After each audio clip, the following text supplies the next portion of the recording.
ci siamo, tra virgolette, inventati la partecipazione a un bando per convertire l'immobile a edilizia residenziale pubblica, perché ahimè bisogna sempre cercare i finanziamenti, se no non si riesce a realizzare nulla.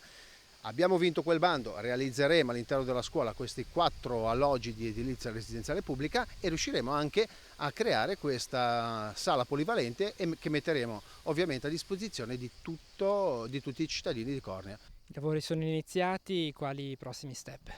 Allora, i lavori sono iniziati con l'accantieramento e le fasi di demolizione, infatti parliamo di un intervento di ristrutturazione finanziato con un bando della Regione Liguria settore edilizia diciamo, nell'area di social housing, parliamo di un contratto d'appalto che si aggira intorno ai 400.000 euro. Dopo le demolizioni inizieranno appunto le fasi più operative del cantiere con la suddivisione delle partizioni interne, il rifacimento della copertura e tutto quello che riguarda il restyling dell'edificio. Quando è prevista la conclusione dell'opera? Allora, la conclusione dell'opera è prevista in circa 2 anni e adesso vediamo se con l'andamento del cronoprogramma dei lavori riusciamo anche ad ottimizzare un attimino anche questi tempi.